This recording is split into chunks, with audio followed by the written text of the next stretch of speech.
안녕하세요. 본격 밀떡 버라이어티 밀리터리 M 진행을 맡은 신미정입니다. 정찰이란 시각 관측을 비롯한 각종 탐지 방법으로 적 또는 잠재적인 적의 활동과 자원에 관한 첩보를 입수하거나 특정 지역의 기상 또 지리적 특성에 관한 숙적 지표를 획득하기 위해 실시하는 임무를 말합니다. 정보가 곧 전투에 그리고 전쟁의 성패를 좌우한다고 해도 과언이 아니었던 거죠.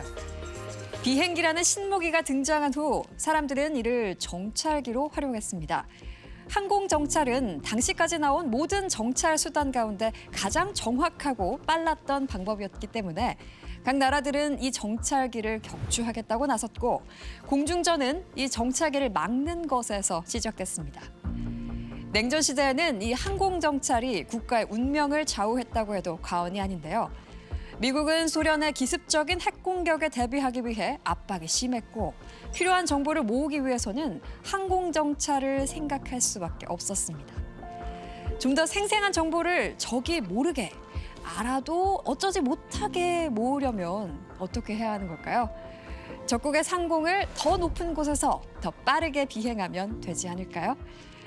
오늘 밀리터리 M에서는 적국의 상공과 그 주변을 대놓고 더 높이, 더 빠르게 날았던 정찰기들과 그 개발자들인 미국 로키드의 특수 연구개발팀 스컹크웍스에 대한 이야기를 나눠보려고 합니다. 밀떡에 의한 밀떡을 위한 본격 밀떡 버라이어티 밀리터리 M 지금 바로 시작합니다.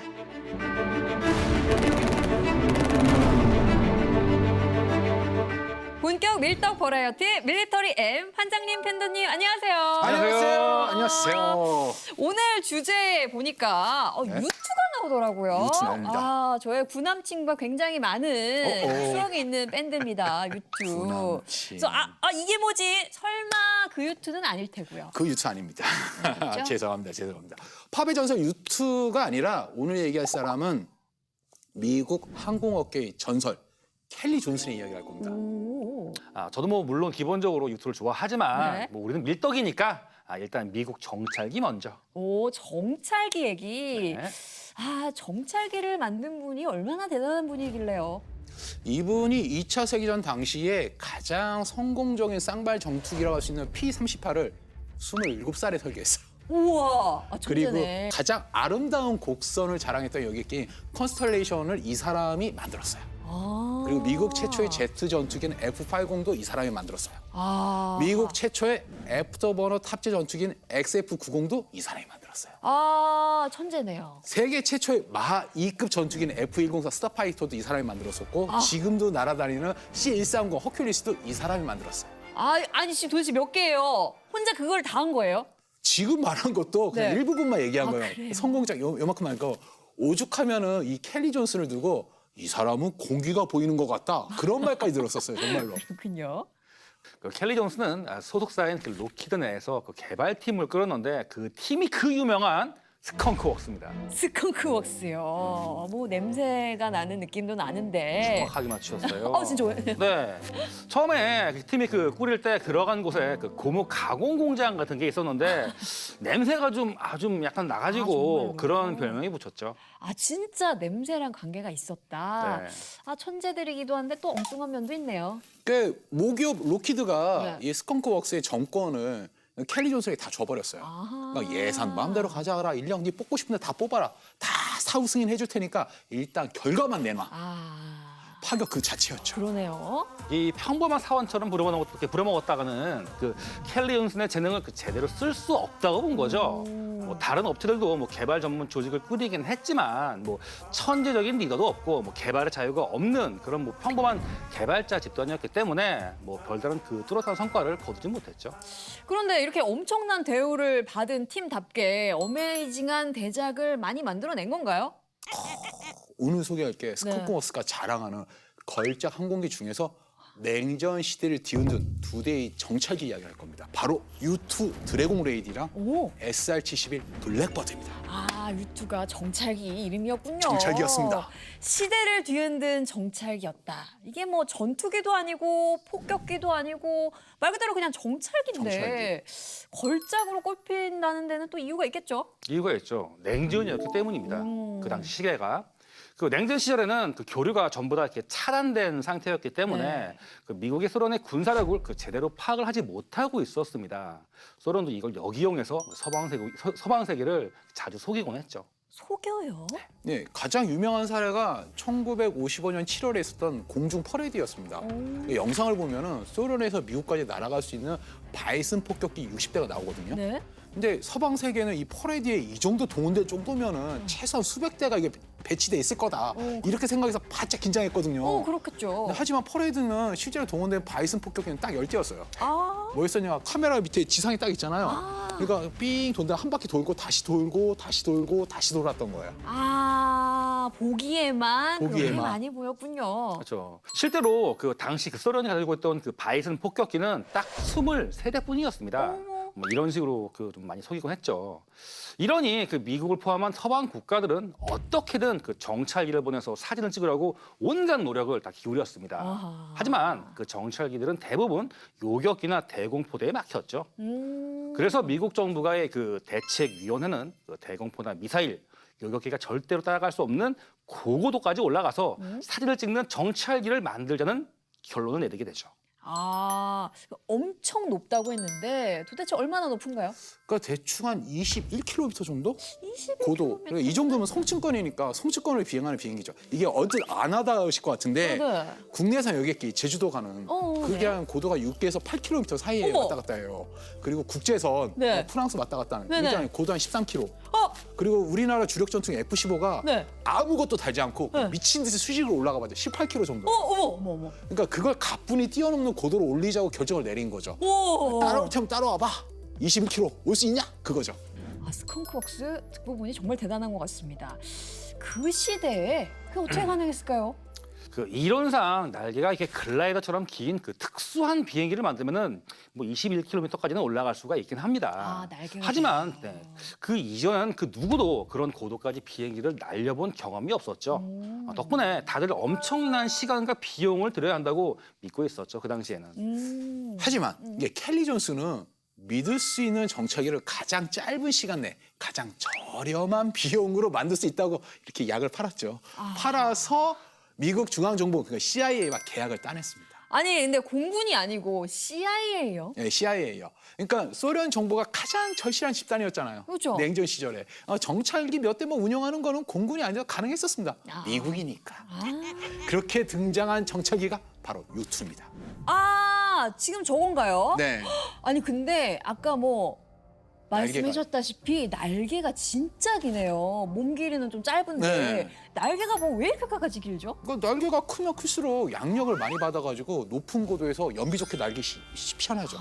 그러니까 이 큰 날개 덕에 U2는 뭐 고도 22km까지 올라갈 수 있고 고도 21km에서는 9시간 이상 비행하는 괴물이 됐습니다.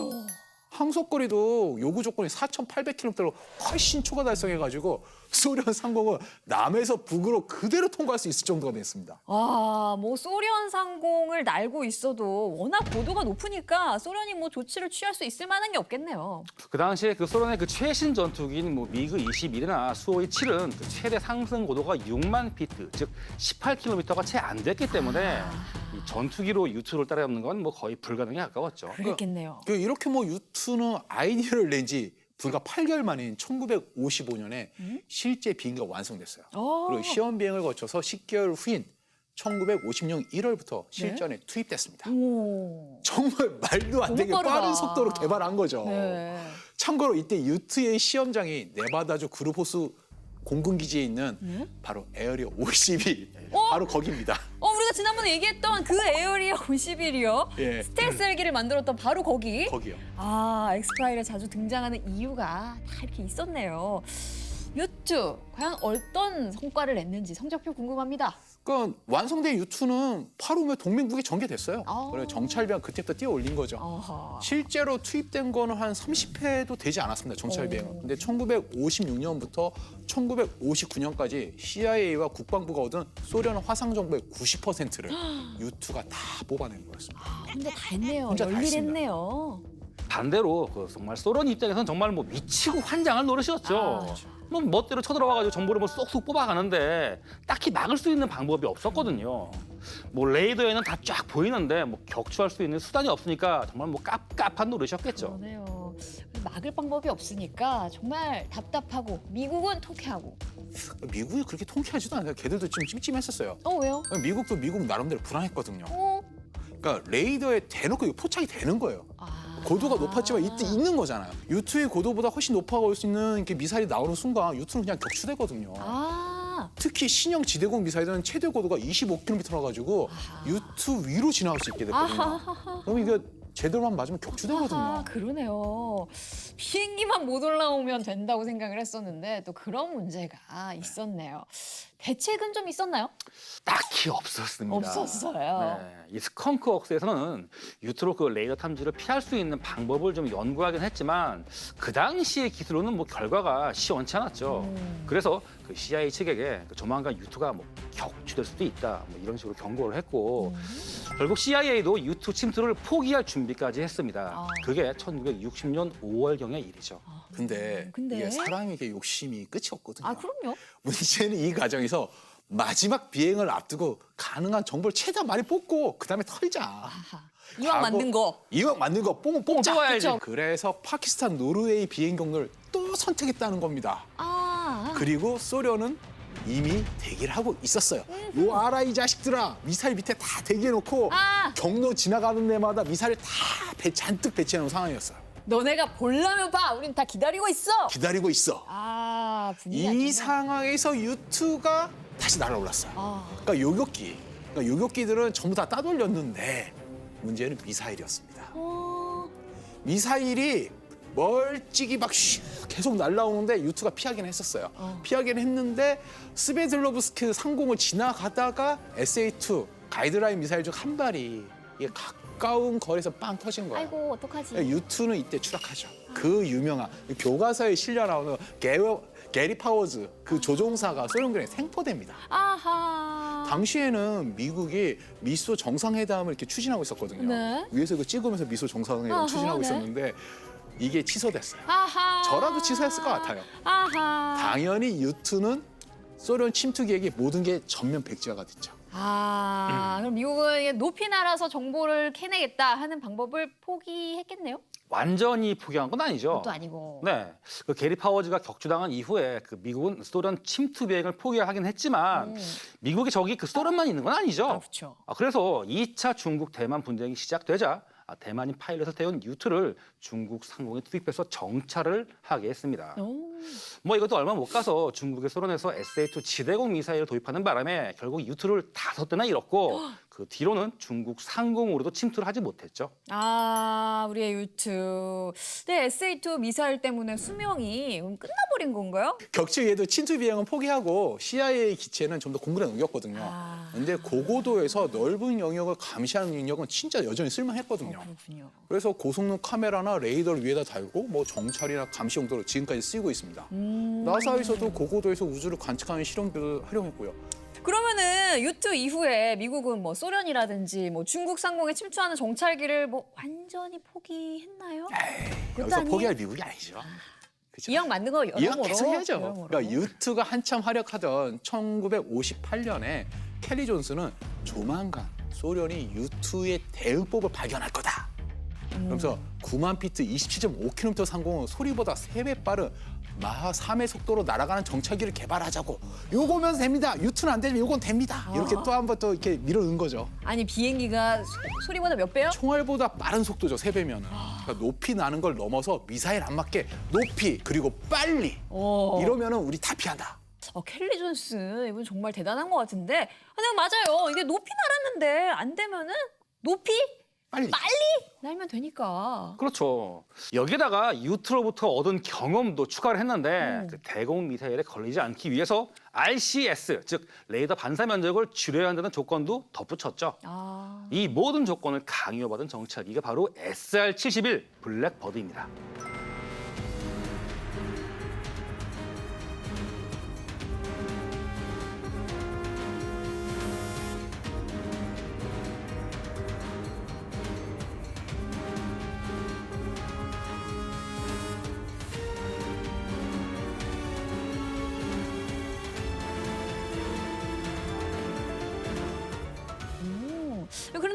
이 유트 개발이 끝나자마자 뭐 얼마 있다가 훨씬 더 높은 고도에서 총알보다 빠른 속도로 그런 비행기를 만드는 게 가능했나요? 스컹크웍스의 그 엔지니어들도 처음에 굉장히 황당해했죠. 그렇죠. 그 당시에는 뭐 그만한 속도를 낼 수 있는 엔진도 없었고 마3으로 비행할 때 그 공기의 마찰로 생기는 최고 600도 이상의 온도를 감당할 수 있는 소재도 그 마땅한 게 없었습니다. 게다가 U2가 그 소련의 레이더에 빨리 포착되는 문제 때문에 그 CIA에 불만이 많아서 그 레이더에 탐지되는 거리도 줄여야 했습니다. 거기다가 마3의 속도를 내려면 엄청난 연료가 필요하기 때문에 기체는 오히려 더 커질 수밖에 없었죠. 뭐 거의 뭐 진퇴양난의 상황이었죠. 그러니까요. 그러니까 사실 비행기보다 훨씬 빠른 게 지대공 미사일이 이게 등장한 이후에는 미사일을 피하려면 엄청난 속도가 필요하다는 이런 발상이 전환. 그러니까 동시대에 다른 나라도 다 있었거든요. 네. 소련은 뭐 추이빈 RSR이라는 마상급 정찰기를 연구했었고요. 영국도 뭐 브리스톨 188, 아브로 730이라는 마상급 정찰기 겸 폭격기를 개발했었죠. 물론 다 실패했습니다. 이런 개발 계획이 실패한 이유가 뭘까요? 소재? 역시 맞습니다. 예, 소련은 당시 이게 마상급으로 날아가려면 내열 복합재를 알루미늄 구조와 함께 쓰려 했었어요. 네. 근데 당시 기술로는 무리였었어요. 그 당시 기술로. 영국은 뭐 열애가 스테인레스, 네. 스테인레스 썼지만 역시 너무 무거워가지고 속도가 안 난 거예요. 없지. 그 스커크웍스는 이 문제를 티타늄 합금으로 해결하려고 했습니다. 아, 티타늄! 티타늄! 아, 제가 집에서 쓰는 안경테 티타늄이거든요. 굉장히 가볍습니다. 티타늄 같은 경우에는 이 스테인리스만큼 튼튼하고 열에도 잘 견디면서 무게는 절반밖에 안 나갑니다. 그런 덕분에 마3의 비행도 충분히 견딜 수가 있는 소재였죠. 그러게 좋은데 왜 안 썼을까요? 예, 비싸요. 아, 비싸서. 근데 재밌는 사실은 네. 그 시절에 세계 최대 티타늄 생산국은 소련이었거든요. 소련이었었어요. 그러니까 미국이나 동맹국의 티타늄 생산량으로는 이게 조달이 어려워요. SR-71 이거 만든다는 게. 그래서 미국이 무슨 방법을 썼냐. 위장 회사를 세운 뒤에 골프채를 만든다고 소련을 속였어요. 아이고. 그리고 티타늄에서 소련 티타늄을 수입해 왔어요. 아하. 그걸로 SR-71 제작에 사용한 거죠. 아. 이 티타늄 조달 과정 때문에 SR-71 가격이 또 천문학적으로 올라가게 되죠. 아, 아니 골프채를 몇 개나 만들려고. 그렇죠. 아니 그러니까 소련에서 산 티타늄으로다가 소련의 엿볼 정찰기를 만들었다는 얘긴데 이거 진짜 제대로 뒤통수인데요. 그렇죠. 이렇게 뭐 뒤통수를 딱딱 때려가면서 SR-71은 세계 최초의 실용 티타늄 항공기가 됐습니다. 와. 하지만 티타늄도 마찰열을 받으면은 뭐 팽창을 하는 소재거든요. 그래서 SR-71은 비행 중에 열을 받아서 그 팽창했을 때 딱 들어맞도록 설계를 했는데 덕분에 이 지상에 있을 경우에는 틈이 벌어져가지고 기름이 밑으로 막 줄줄 새곤 했죠. 아. 몸체는 그렇게 만들었는데 마하3으로 날아가는 조건은 어떻게 충족시켰을까요? 일반적으로는 뭐 출력이 센 엔진을 달아야 하는데 스컹크웍스는 출력이 무식하게 센 새 엔진을 만들지 않고는 네. 뭐 그 당시 기존에 있던 J58이라는 엔진을 개조해서 쓰기로 했습니다. 하지만 이 엔진의 출력은 마3으로 비행하는데 필요한 출력의 5분의 1 정도밖에 낼 수 없었거든요. 그렇겠죠. 예. 그러면 나머지 5분의 4는 뭘로 충당하나요? 애프터 버너에게 맡겼죠. 스컹크웍스는 애프터 버너의 크기를 몇 배로 키우고 이 엄청난 열을 장시간 견딜 수 있도록 개조를 했습니다. 애프터버너라고 하셨는데 애프터버너가 뭔가요? 간단히 말해가지고 불꽃에다 기름을 붓는 거예요. 그래서 태우는 거죠. 그러니까 그 연소 장치를 애프터버너라고 생각하면 됩니다. 그러니까 전투기들은 속도를 낼 때 잠깐씩 그러니까 터트리게 쓴다고 해요. 애프터버너 터트린다고 그러거든요. 이게 잠깐씩 살짝 써요. 살짝. 근데 SR-71은 뜨면서 애프터를 상시 계속 터트리는 거예요. 덕분에 그 치러야 할 그 대가도 굉장히 많이 있었죠. 마3으로 날려면은 그 시간당 최대 3만 리터에 달하는 연료를 태워야 했는데 이게 원래 애프터버너가 연비가 굉장히 꽝입니다. 아, 연비가 안 좋아요. 연비가 안 좋아요. 그러니까 뭐 굳이 뭐 자동차로 비교를 하자면 연비가 되게 최악인 뭐 스포츠카를 최고 속도로 그냥 막 밟은 그렇죠. 거네요. 네. 그 연비를 생각하면은 최악이잖아요.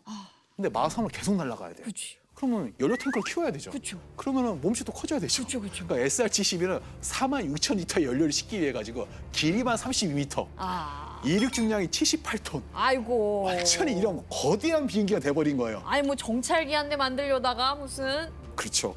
거의 뭐 이제 트럭을 만들어 버린 거예요. 네. 거기다가 이 마찰열로 폭발하지 않도록 그 고온에서 견딜 수 있는 전용 연료에 그 전용 공중 급유기까지 필요했기 때문에 SR-71의 유지비는 정말 말도 안 되게 치솟을 수밖에 없었죠. 아하. 여기다가 레이더 반사 면적을 줄이라는 조건까지 붙었으니까 뭐 아하. 애초에 가격은 뭐 염두에 두지 않고 정말 시작한 무지막지한 프로젝트였죠.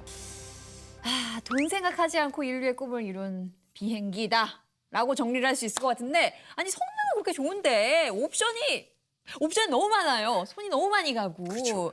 근데 레이더 반사 면적 줄이는 거는 또 어떻게 해결을 좀 했나요? 이게 스커크워스의 이게 기술자들이 1959년에 동체 옆으로 칼날처럼 이어지는 차인 거죠. 일종의 벼슬 붙인 거죠. 코브라를 보면은 옆에 이게 오. 옆에 있는 프릴이라고 보이는 거 보이시죠? 옆에 이게 네네네. 날개 모티에 머리 양옆에 툭 튀어나온 프릴 같은 구조인데 SR-70 동체도 옆에 보세요. 오. 이렇게 딱 붙여 있는 보이죠? 저게 네. 차인 구조라고 하는데 동체도 이렇게 붙여버린 거예요. 아. 이 차인이라는 구조가 그 비행 중에 양력의 40%를 갖다가 더해주기 때문에 그 날개의 크기를 줄이고 그 캐노피나 수직 미익 같은 돌출부도 최대한 많이 가릴 수가 있었습니다. 오. 그리고 그 초음속을 내기 위해 설계한 엔진 앞에 있는 저 쇼크콘이 레이더파를 많이 반사하는 엔진을 가려주는 예상 밖의 효과를 내는 바람에 SR-71은 초기 설계에 비해서 이 전파 반사율을 무려 90%나 줄일 수가 있었죠. 이 본격적인 스텔스 설계와는 거리가 좀 멀었지만 당시로서는 굉장히 획기적인 성과였습니다. 후대의 B1 폭격기보다 이 스텔스 성능이 뛰어났거든요. 짧은 시간에 굉장한 성과를 거둔 것 같은데 스컹크웍스 대단한 분들이긴 하네요. 그렇죠. 그러니까 스컹크웍스는 1958년서부터 1962년까지 4년이 넘는 개발 기간을 거쳐가지고 CIA를 위한 시작인 A-12를 완성했습니다. 그리고 공군의 요구에 따라 A-12의 크기를 약간 더 키운 SR-71도 만들었죠. 완성된 기체들은 개발 목표인 마 3 이상의 비행 속도와 85,000피트의 비행 고도를 모두 달성했습니다. 그렇다면 SR-71은 과연 SA-2 미사일을 피할 수 있었나요? 그 퇴역할 때까지 총 3,551회 이상의 그 정찰 실험 임무를 수행하면서 100발 이상의 그 지대공 미사일 공격을 받았지만 미사일 먹고 격추된 SR-71은 단 한 대도 없었습니다. 괜찮네. 그러니까 미사일이 뭐 8만 피트 상고까지 쭉 상승할 때쯤은 SR-71을 마 3이니까 슈 지나간 상태죠. 맞을 리가 없었어요. 아니 U2는 미사일 맞고 떨어졌지만 SR-71은 미사일을 피할 수도 있었고 다시 뭐 소련 상공으로 침투를 시작했겠네요. 아니, 그건 아니에요. 그건 또 아니에요. 아니, 그건 아니야. 정찰 위성이 등장해가지고 네. 위에서 내려보면 되니까. 어. 예전에 U2가 담당하는 뭐 시설 정찰 같은 임무는 뭐 정찰 위성이 다 거의 많이 가져갔고 그리고 이런 상황에서 궤도를 도느라 일정한 시간 경로에만 사용할 수 있는 위성과 다르게 정찰기는 원하는 장소 원하는 시간에 강행 정찰할 수 있어가지고 주로 그러니까 급하게 여기 뭐 무슨 사건 터졌어. 네. 그걸 정찰기를 보내야 돼. 그럴 때만 가는 거야. 버스 정류장 있고 그다음에 내가 원하는 데까지 택시로 빡 날고 그런 차이가 있네요. 정찰 위성이 노선이 정해진 버스고 택시는 뭐 급할 때 타는 거니까. 그렇죠. 그래서 1966년에 배치 이후에는 그 소련, 중국 외에도 베트남이나 한국 같은 지역에도 정찰을 했죠. 한국에도요? 네, 북한 상공을 막 돼지처럼 나눠들었어요. 북한에서 미사일 쏘고 다 피하고. 그러니까 1968년에 푸에블로 납포 사건 때도 북한이 납포한 그 정보수별 위치를 파악하기 위해 가지고 슝 떴어요.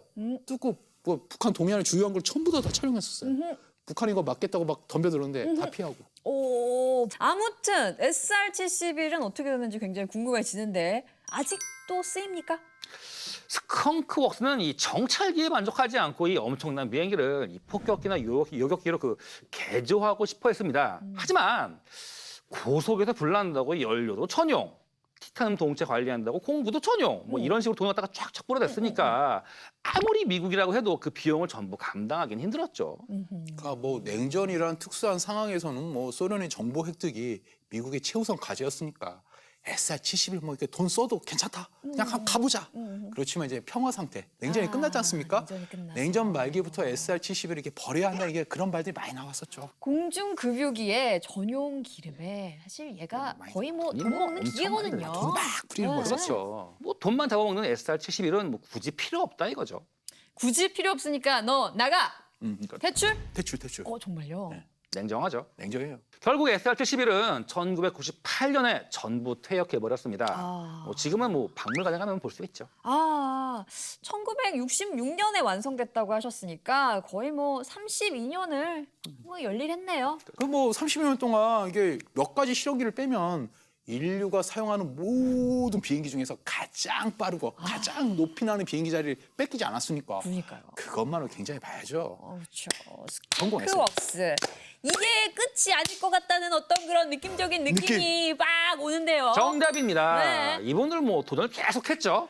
그래서 다음 주에는 아. 여기에 이어서 이들의 활약을 더 알아보려 합니다. 스컹크웍스가 또 어떤 일을 해댔는지 굉장히 기다리는데 다음 주까지 어떻게 기다리죠? 그냥 기다려도 될 겁니다. 알겠습니다. 기다하면서 이어서 본격 총에 대한 심층 분석 토크를 이어갑니다.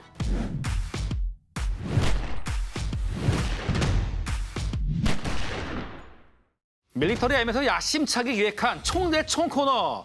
이번 주제는 좀 특별합니다. 시가전에 활용할 수 있는 최강의 소음총을 가려라. 시가전 전용 소음총이라. 일단 뭐 떠오르는 게 있긴 합니다만 환장님도 염두에 두신 기종이 당연히 있겠죠? 그렇습니다. 권총이든 서총이든 저격총이든 상관없는 겁니까? 물론이죠. 시가전에서 1대1로 맞붙었을 때 적을 은밀하게 제압할 수 있는 총이라면 뭐 무조건 환영입니다. 장르 불문이긴 하지만 시가전 환경을 최우선으로 고려해야 한다. 요거네요? 그렇습니다. 좋습니다. 한판 대결 가보시죠. 최강의 스텔스 총기를 가려라. 지금 바로 시작하겠습니다. 총열 길이 200mm, 무게 2.6kg. 적들을 얼어붙게 만드는 고요한 휘파람 소리. 러시아의 특수목적 저격총 빈타리어스.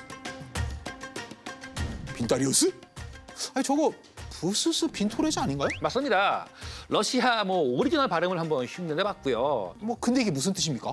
이게 VSS는 러시아어로 특수목적 저격총이라는 뜻의 약자입니다. 그리고 이 빈토레즈는 이 총의 별칭인데 러시아어로 나사선을 파는 도구를 뜻합니다. 우리가 보통 이렇게 탭이라고 부르죠. 총 이름이 너무 이게 뜬금없는데요? 나사선을 팔 때는 절대 탭을 고속으로 회전시키지 않습니다. 물체를 확실하게 고정시키고 저속으로 소리 없이 조용히 돌려야 하죠.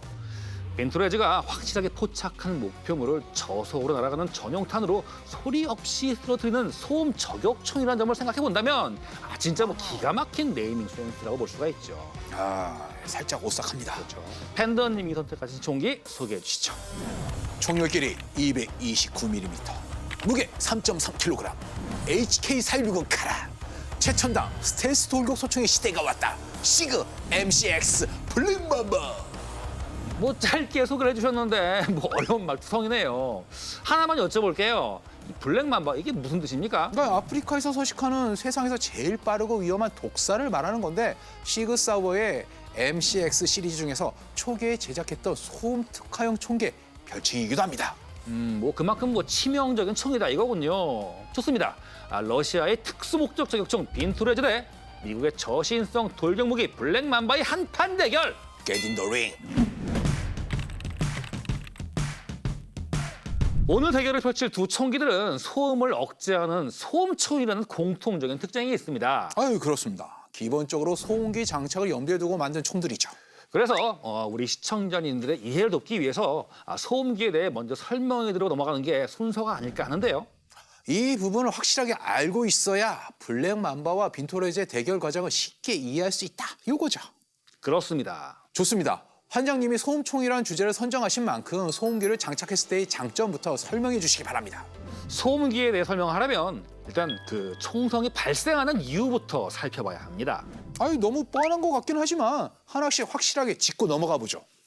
약실에 장전된 탄약의 장약이 폭발하면서 고압가스가 생성되는데 탄자가 총구를 빠져나간 직후 고압가스가 총구를 통해 공기 중으로 급속하게 확산되면서 우리가 잘 아는 탕하는 총성이 생성됩니다.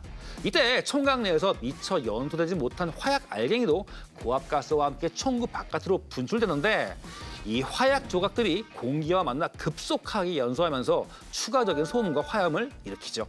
부연 설명을 하자면 총열이 긴 총의 경우 장약이 연소할 공간적인 여유가 있기 때문에 총열이 짧은 총에 비해 총성과 화염이 줄어들게 되죠. 맞습니다. 결론적으로 말해서 소음기라는 물건은 이 고압가스가 공기 중으로 급속하게 확산되는 걸 1차로 막아주고 불완전 연소로 인한 추가적인 소음과 화염도 막아주는 역할을 합니다. 좋습니다. 그럼 조금 더 구체적으로 소음기의 작동 원리에 대해 설명해 주시죠. 원리는 뭐 아주 간단합니다. 소음기 내부엔 여러 겹의 격벽이 층층이 쌓여 있습니다.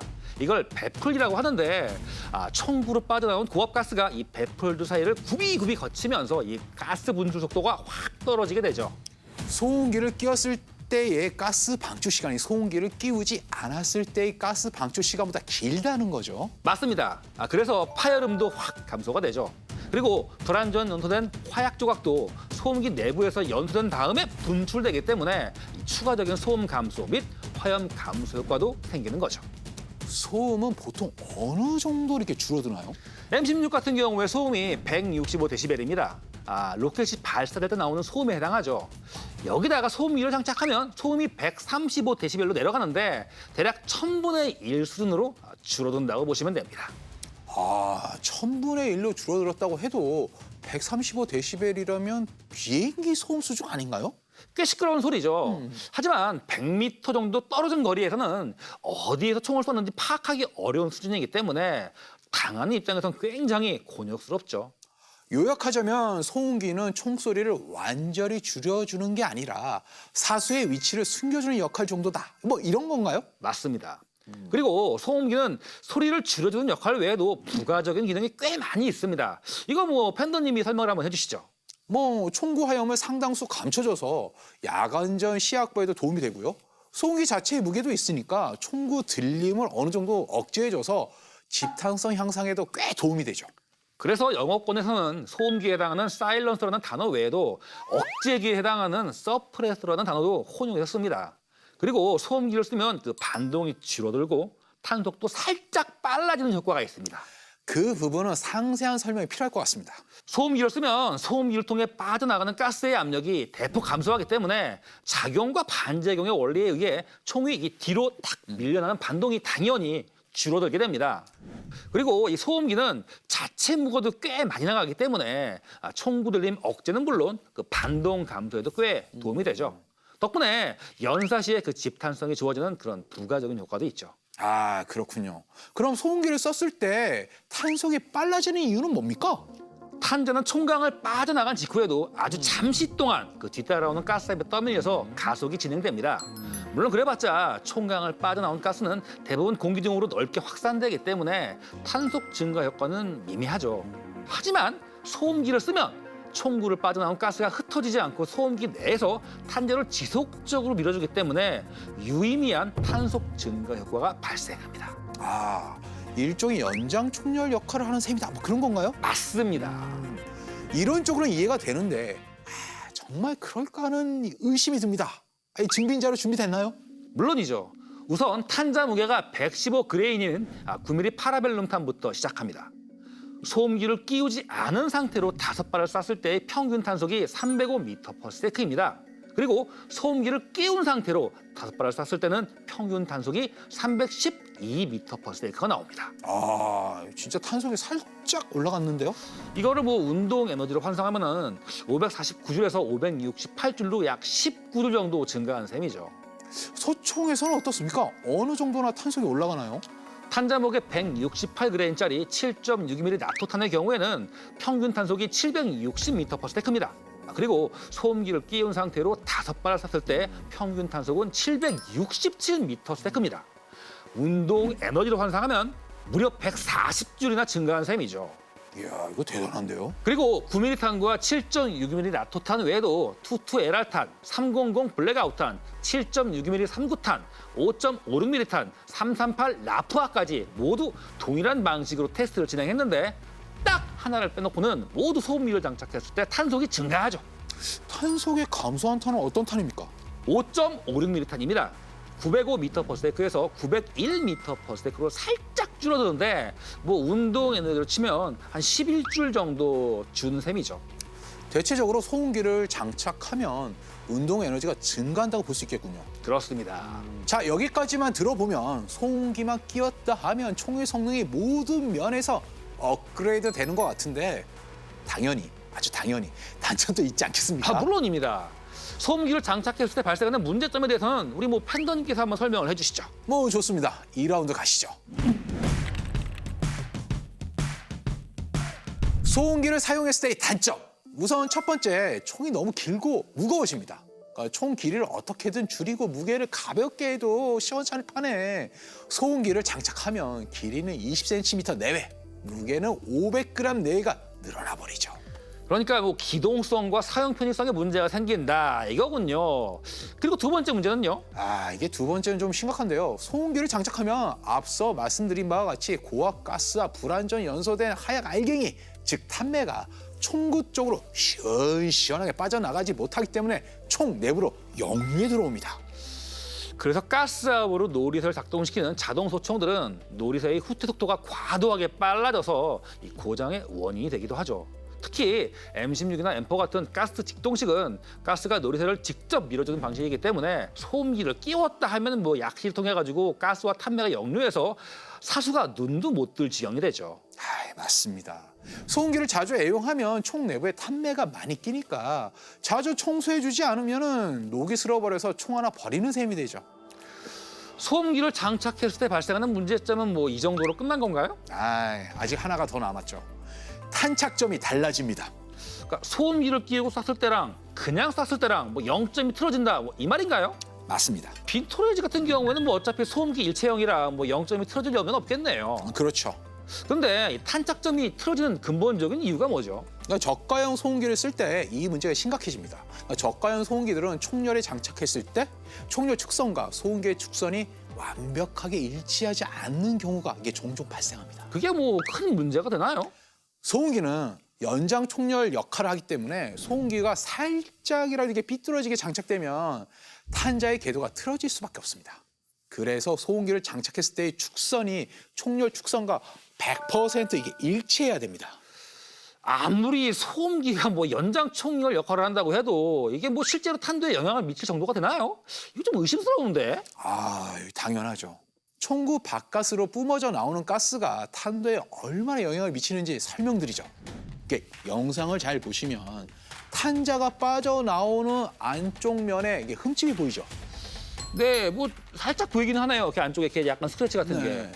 저 상태로 총을 쏘면 탄자가 빠져나가는 순간에 가스가 흠집이 난 쪽으로 과도하게 분출되기 때문에 탄도가 틀어집니다. 아이고, 뭐 고작 저 정도 가지고 뭐 탄도가 틀어져요? 비총도 아니고? 맞습니다. 저 움푹하게 파인 부분을 크라운이라고 하는데 크라운 안쪽 면에 상처가 살짝 생긴 경우엔 저런 식으로 연마 가공을 해서 최대한 깔끔하게 대칭을 이렇게 만들어줘야 합니다.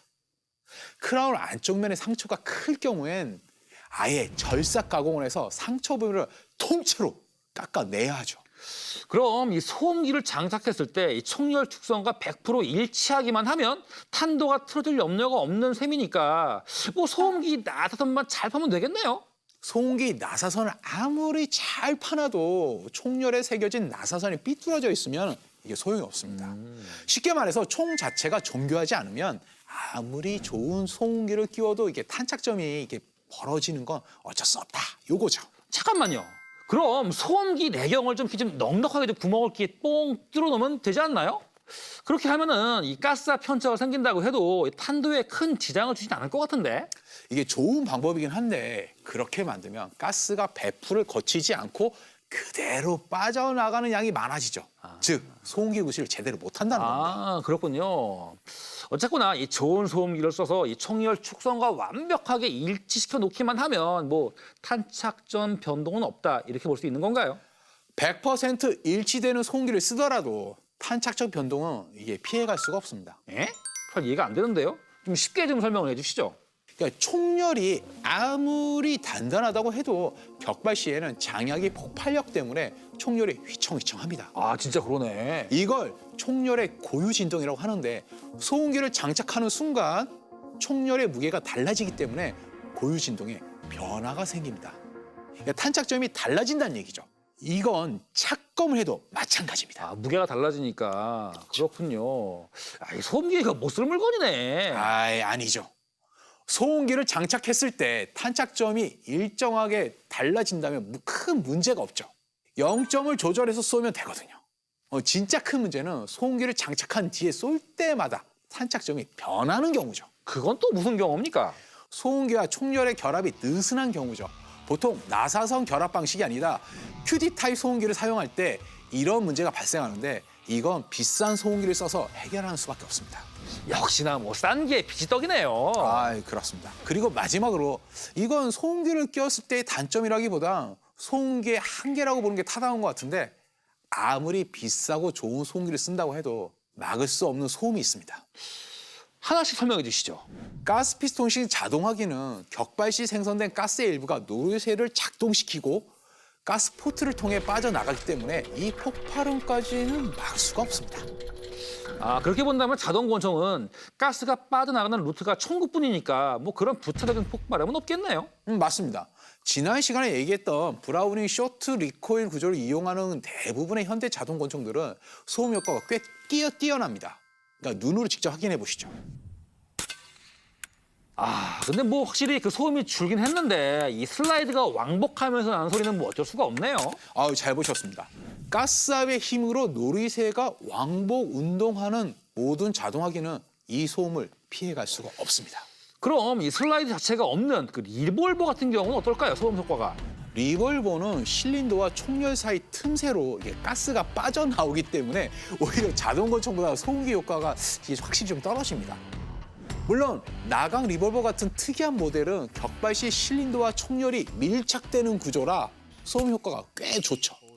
그럼 역시나 그 소음기 효과를 제일 확실하게 볼 수 있는 총기는 뭐 볼트 액션식 라이플이겠네요. 그렇습니다. 일단 영상으로 직접 확인해 보시죠.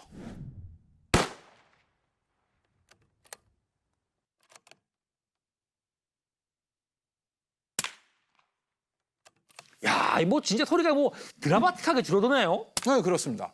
이번에 대결할 총기들은 가스압의 힘으로 작동하는 자동 소총들이기 때문에 소음기를 장착했을 때 소음 효과가 제일 효과가 미약하다고 볼 수 있는데 그럼에도 불구하고 소음기를 장착한 이유는 뭐라고 보십니까? 당연히 교전거리 때문이겠죠. 자동 소총은 200에서 300m 거리에서 싸우는 걸 상정하고 만들어졌기 때문에 뭐 그 정도 거리에선 소음기가 꽤 효과적인 능력을 발휘한다고 볼 수가 있습니다. 총소리를 완벽하게 없앨 수는 없지만 총을 쏘는 사수를 찾기 어렵게 만든다. 이건가요? 그렇습니다. 그리고 또 한 가지. 그 소음기를 쓰면 총을 쏘는 사람뿐만 아니라 주변 사람들의 청력을 보호하는 데도 엄청난 도움이 됩니다. 어떻게 보면 그게 소음기의 가장 중요한 장점일 수도 있겠네요. 그렇죠. 말씀 잘 들었습니다. 지금까지 소음기의 원리와 장단점에 대해 자세히 알아봤고요. 다음 시간엔 이 소음기를 장착한 VSS, 빈토레즈와 시그 MCX 블랙 맘바의 본격적인 대결을 진행해 보도록 하겠습니다. To be continue. 직장 내 갑질 근절에 대한 대책이 나오고 있는 이 시국에 직원을 폭행해 다치게 한 상사가 있어 논란이 되고 있습니다. 팬더 기자, 네. 요즘 갑질 자체도 문제인데 사내 폭력이라뇨? 이런 일을 벌인 게 대체 누굽니까? 네, 사건은 유투 정찰기의 첫 시험 비행의 성공을 축하하기 위한 파티장에서 일어났는데요. 사건을 일으킨 것은 바로 유투 개발팀인 스컹크웍스의 수장 켈리 존슨 씨였습니다. 부서 이름부터가 냄새가 나는 것 같은데 이런 문제까지 일어나다니요. 피해자는 만나봤습니까? 예, 켈리 존스 씨에게 폭행을 당한 직원을 직접 만나봤습니다. 인터뷰하면 함께 보시죠.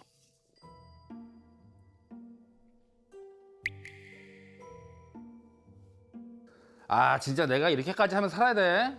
아무리 목구멍이 포도총이라고 해도 너무한 거 아니야, 이거 진짜 이거? 제 이름은 토니 레비어 스컹크웍스의 테스트 파일럿입니다. 이거요? 팔씨름이요. 그날이 좋은 날이었어요. 유투라고 이게 뭐 날았다는 게 굉장히 뭐 신기할 정도로 뭐 그런 뭐 대단한 비행기였는데 사실 뭐 착륙한 것 자체가 굉장히 신기했죠.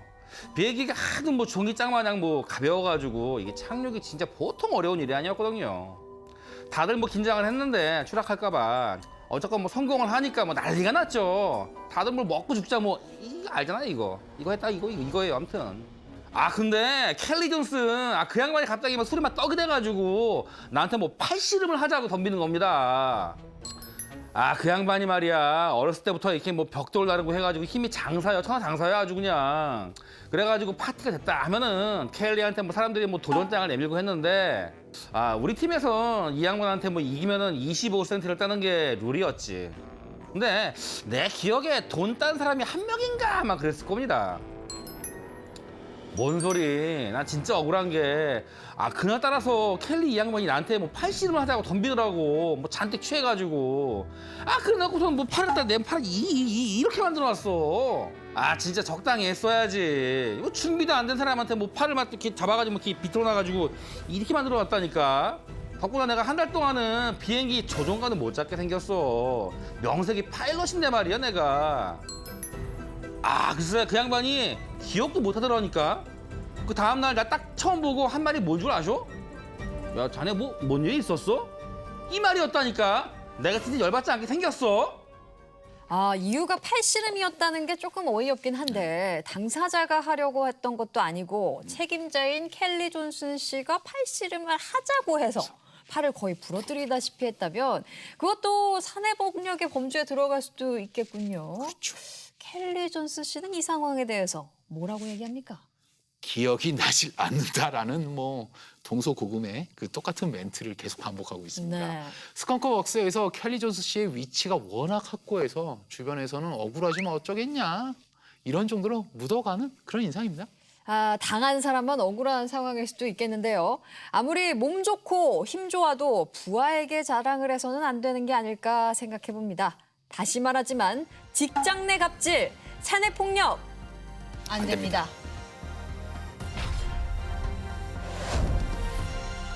아니 근데 우리가 앞에서도 계속 이 켈리 씨라는 분이 스컹크웍스도 만들었고 그냥 뛰어나가 천재다 얘기를 막 꾸준히 했는데 근데 팔씨름으로 테스트 오버 더 탑. 파일럿을 팔을 비틀어가지고 한 달간 날지도 못하게 하고 말이죠. 이래서 되겠습니까? 이분이 조금 좀 그래요. 그러네요. 켈리는 이게 곧잘 직원들과 이게 팔씨름 했었어요. 아주 자신심이 있었나 보죠. 그러니까 보통은 도전을 받았었어요. 이날만큼은 이분이 좀 약주를 좀 거하게 하셨어요. 기분이 좀 좋았던 거죠. 그 직원들에게 팔씨름을 하자고 먼저 덤벼들었던 거죠. 왜 그랬어? 그래놓고는 이 테스트 파일럿인 그 토니 레비오의 팔을 아작내버렸죠. 아작을 냈어요. 이렇게 아작을 냈었어요. 그냥 비행기 만드는 분이었으니까 뭔가 좀 스마트하고 젠틀하고 뭐 예리하고 뭐 이럴 줄 알았는데 팔씨름이라니. 닭싸움하지 왜? 그러니까 켈리 존슨이 워낙에 독보적인 인물이고 성격도 이게 좀 입이 걸었어요. 그래요? 입도 좀 나가고. 근데 이게 보면은 굉장히 엘리트답고 그랬었는데 로키드에 입사하기 23살 때였거든요. 그 전에는 뭐 부두 노동자, 뭐 벽돌 날르고 막 이래가지고 몸이 근육질에다가 몸이 굉장히 다부졌어요. 힘도 장사였었고. 거친 남자로서. 네, 토니 레비어는 이 사람을 두고 뭐 항소 2마리분의 힘을 지녔다 뭐 이렇게 말했죠. 팔이 이렇게 나갈 뻔했으니까. 굉장히 언밸런스한 이미지인데요. 스마트한 머리, 마초, 마초, 몸짱. 몸짱. 몸짱보다는 조금 무식한 천하장사? 그래요? 네. 뭐 사건이 있었던 날이 좀 특별했던 걸까요? 아니면은 맨날 그랬습니까? 그날이 그 유투가 본격적인 시험 비행을 한 날이었습니다. 이제까지 만들어 본 적이 없는 초고도 정찰기를 개발 성공했으니까 당연히 뭐 기뻤겠죠. 많이 업되셨구나. 업됐어. 그렇군요. 근데 자기가 만든 게 시험 비행에서도 성공하고 저 같아도 뭐 좀 업되죠. 그랬겠어요. 네. 그러니까 만들었으니까 잘 날았다. 뭐 이렇게 생각할 수도 있는데 이게 굉장히 상황이 좀 살떨리는 상황이었었어요. 아니 어떤 문제가 있었나요? 그러니까 조립장에서 그러니까 1955년 7월 15일 날 완성품이 나왔어요. 네. 완성품이 나왔는데 활주 시험이 8월 1일 날 있었고 네. 그리고 시험 비행일이 이틀 뒤인 8월 4일이었거든요. 이 비행기의 목표치가 고도 7만 피트 그러니까 21km 요 상태까지 올라가야 되거든요. 네. 이러다 보니까 높이 올라가려면 어떻게 하겠어요? 어떻게 하죠? 다이어트. 최대한 몸을 빼야죠. 빼야지. 걸어야죠. 비행기 다이어트 해야 되는 거야. 할 수 있는 그러니까 몸을 다이어트 해야 되다 보니까 기체 자체가 굉장히 얇았어요. 얇고 약했죠. 약하고. 그렇죠.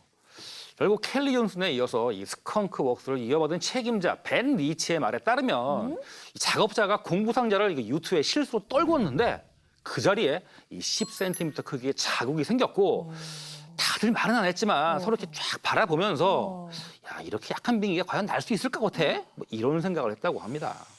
툭 부딪혀도 쑥 들어간 거죠. 이게 그럼 뭐 거의 뭐 쿠킹 오일인가요? 쿠킹 오일. 젓가락인가요? 쿠킹 오일이 비슷할 것 같아요.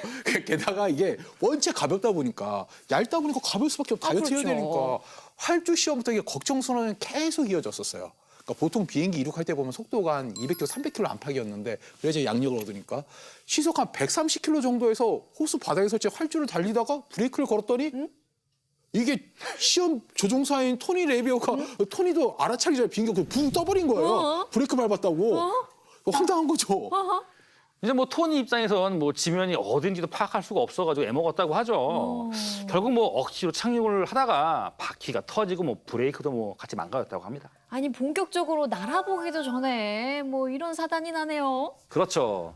게다가 이 시험 비행 때도 그 문제가 있었는데 일단 기상이 안 좋았습니다.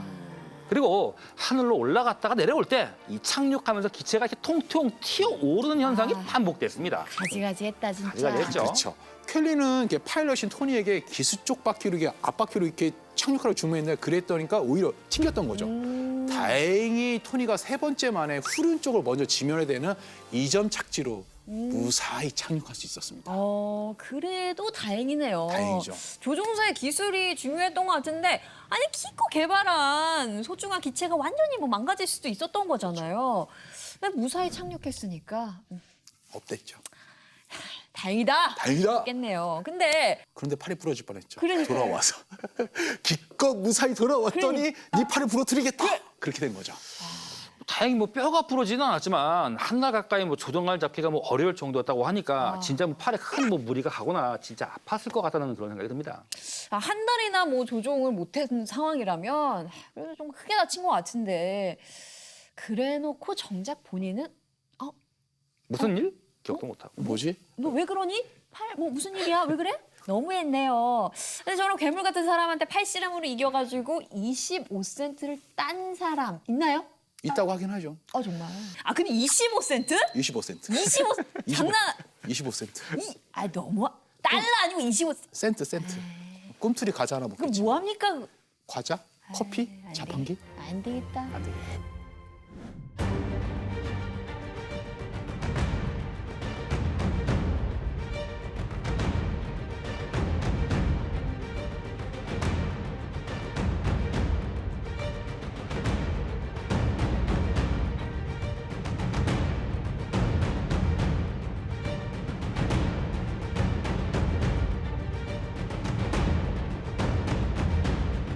조금 많이 괴짜였지만 스컹크 웍스를 세운 클래렌스 켈리 존스는 정말 대단한 천재였습니다. 전쟁통이었던 1943년에 20대 연배로 훗날 스컹크 웍스라는 이름이 붙는 팀을 만든 이후 그의 행보는 하나하나가 보통이 아니었죠. 완고하고 오만했지만 많은 이들이 따를 수밖에 없는 실력을 보여줬던 인물이었죠. 그의 신조는 신속히, 조용히, 계획표대로였는데 이걸 정말 칼같이 지키려고 했고 만족스러운 결과가 나오지 않으면 받은 돈을 기꺼이 반납까지 했죠. 정말 말 그대로 완벽주의였네요.